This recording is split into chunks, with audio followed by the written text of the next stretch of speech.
কি হয়েছে? চুলকে দিতে হবে, তোমার চুলকে দিতে হবে গা হাত।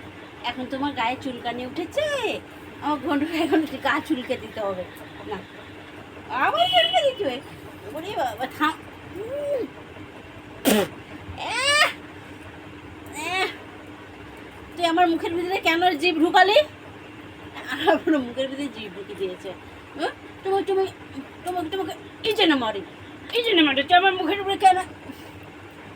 বাবা, মানে ওকে আদর করতে হবে, ওর গা চুলকে দিতে হবে, না চুলকে দিলেই ও এরকম করবে। আমার এখন মুখ ধুতে যেতে হবে, কেননা মুখের ভিতরে জিভ ঢুকিয়ে দিয়েছে। হয়েছে? এই তো চুলকে দিলাম। শোনো, আমার সোনু তো একা একা থাকে ঘরে সারাদিন।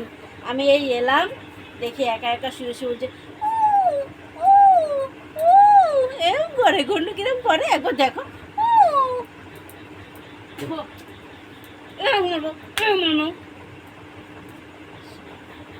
সব সময় মায়ের সাথে মুখ চুলকে দাও, এই চুলকে দাও, সেই চুলকে দাও, সারাদিন চুলকে চুলকে দাও খালি ওকে। ওকে সারাদিন খালি চুলকে দিতে হবে। ঘরে আমি যখনই আসবো একটু বসবো তখনই ওকে চুলকে দিতে হবে, নাহলে ওর হবে না। হ্যাঁ, আজকে তো চান করিস নি? হ্যাঁ, আজকে দুদিন চান করে না, দুদিন। কালকে চান করাতেই হবে একদম। এমনি দুদিন ছাড়া চান করাই, একদিন ছাড়া, কোনো সময় দুদিন ছাড়া।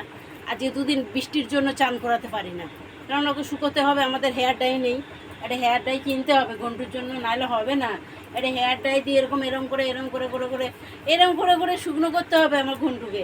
ওইদিকে বলে দাও, বলো গাইজ আইটা আমার মাম্মাম, আমার ছোনা মাম্মাম, তাইটা আমার সোনা মাম্মাম খুব ভালোবাসে আমাকে, আমার পাপা ভালোবাসে, আমার দিদি ভালোবাসে আমাকে, সবাই ভালোবাসে। বলে তোমরা সবাই কেমন আছো?